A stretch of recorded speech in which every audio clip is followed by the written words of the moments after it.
All right, guys, welcome back to the channel here. This is a great video. This is an agent who's pissed, and it has to do with feedback. So if you've toured a house, agents should be providing feedback to the listing agent. And if you are in the process of selling a house, the your listing agent, should be obtaining feedback from the buyer's agent. But let's see why she's so upset. I'm about to go on a rant about real estate agents, and if you don't want to hear that, then maybe you should scroll forward. But I'm fucking pissed. I want to preface this by saying that I'm a real estate agent, okay? But this market is hard enough as it is without some agents being part of the problem. One of the most frustrating things right now is that hardly any buyer's agents are sending in any sort of feedback from their showing. And I know that there's been lawsuits and things happening about that. There is a way to provide constructive feedback to a listing agent to give to their sellers without harming your client. There is, believe it or not. Just this past week, I have a listing in Cornell. Yeah, she's absolutely right. So, most of the real estate brokerages use the same third-party system called Showing Time, and we set that up as real estate agents with certain questions and certain timing to reach out proactively to the buyer's agents who showed our listings and ask for feedback. And we usually ask some few general questions. Do they like the house? Do they think it's priced okay? That kind of stuff. And she's absolutely right, though. There's been some talk about the feedback is just not good to leave. And I don't know, like, I help a lot of sellers, and I have a reminder on my calendar in addition to the automated system that goes out every time they show one of our listings. There's a reminder on my calendar to make sure I proactively follow up individually with these agents. And I'm going to say like 50, 60% of the time, maybe 70 in some cases, I can get some kind of feedback. Now, it may not be very constructive. It might just be, oh, the house is too big, the house is too small, they're not quite ready to make a decision. And that's okay. But I feel like if the seller went out of their way to make the home available, as a buyer's agent, the least you can do is provide some basic feedback. When I show houses, I take care of that right away. Even if I don't have anything really constructive to say, that is an important part of the process. But I'm telling you, 30, 40% of the time, I can't even get a returned text message from a buyer's agent. I had two sets of people come back for second showings. After the first showing, immediate feedback. Hey, my clients are really interested in this. They want to come back and see it with their husband. They want to come back and see it with their parents. That's awesome feedback, right? That's something I'm looking for as a listing agent. So when I see that, the first thing I do is I pick up the phone and I say, "Hey, it's Robert Greenblatt," and I, reference the property, and they're like, "Oh, hey, Robert," hopefully. And then I just want to make sure that we have open lines of communication. You've heard us talk about communication before. I open the lines of communication because now if that buyer's agent has the conduit to a potentially interested buyer, I want to make sure that we're communicating. To look at it in a couple days. Great, fine, Danny. Love second showings. Each group came back for a second showing. Then after the second showing, crickets, nothing, Wow. not one thing. After appointments, I give them about a day or so because I know things get busy. You might be showing multiple houses and you can't Sure. immediately send back feedback or even that same day. I give them about Yeah, and the other thing is the buyers may still be thinking about it, but it's always a good idea to check in gently with the buyer's agent and say, "Hey, saw you went for that second showing. How was it?" about a day, and then I'm going to call or I'm going to text them to try to get some sort of feedback. Yeah, you always have to think about it in terms of the seller's perspective, right? If the seller knows that these two groups came back for second showings, they're getting excited. They're thinking, "Oh, wow, maybe we're going to get an offer."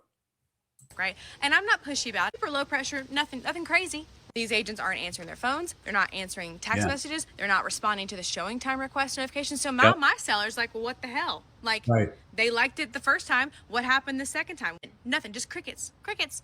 Yeah, and I get those kind of questions too. Like, and she's absolutely right. The buyer's agents just don't respond. Hey, how about a response? How about you just say like they're still thinking about it? That is a response. It's nothing definitive. Or how about, yeah, they decided they don't want it. Whatever it is, just respond. So this morning I've been trying to follow up with these groups to get some sort of update for my seller. Good. We had a showing yesterday, and this is what sent me into the garden Uh-oh, here it comes. right now to decompress. I spent all morning trying to follow up with those two groups. We had a showing yesterday, and I gave them about a day.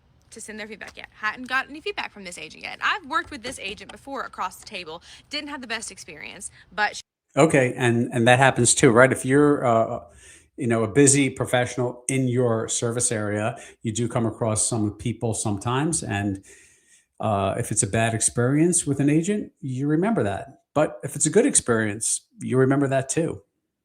she's not a brand new agent. I call her and I'm like, hey, this is Mason. I'm just calling to see if you have any feedback from your showing yesterday. She goes, oh, it's funny. We actually didn't even show it yesterday because the traffic was so bad. Still kind of talking, and I'm in shock. I'm like, you didn't even show the house? You didn't cancel the appointment? I'm processing that because I'm in shock, because what the fuck? Then she goes, yeah, and my clients are, my house is listed at 575, right? My clients are only approved up to 500, and then that one was at 575. There's so many things there that are wrong. Let's just start with the fact that, and I get these calls every single week. For one reason or another, they didn't show up and they didn't bother to cancel. And sellers get pissed, especially if the sellers are living at the property and they were physically inconvenienced with making the home available, making sure the home looked as good as it can look. If it's a family with pets, it's even more challenging to keep the house looking great. And it is so rude and so irresponsible for an agent not to pick up their phone and just go tap cancel if they know they're not going to make it. Now, I see those sometimes come through 5 minutes before they're supposed to be there, which is also extremely rude. Emergencies do happen, but this kind of thing happens way too often. And it is really, really frustrating. Oh, I saw red. She's not a brand new agent. She knows better. Sure. I immediately said, it's very, very inconsiderate to not cancel an appointment if you can't make it. I don't care if you cancel it last second. I don't care if you cancel it after your appointment time has already started. Well, yeah, I mean, always cancel it, right? The earlier you cancel it, the better, but it is so inconsiderate to do that. Cancel the appointment so that the seller knows that you didn't come to the house. If you know ahead of time that you're gonna not go to that house for whatever reason, like they can't afford it. Yeah, that's so stupid. Why are you showing this property? If the people are not pre-qualified up to that amount, why would you even bother? Why? Why? I don't understand it. I don't understand why agents would waste their buyers' time with that. Why? Then cancel the appointment so the listing agent doesn't go over and turn the lights on for the listing. Or if it's an occupied property, which is even worse, Yeah. then the seller doesn't try to scramble to clean their house last second, There it load their is. kids up in their car Yeah. to get out of the house for the showing, get their dogs out of the house for the Yeah. showing, for you to not even show up. It's 1:30 in the afternoon and I feel like I already need a drink. Do better, agents. Do better. She's right. Do better is right. There is so much unprofessionalism. And here's the thing, too, crazy statistic.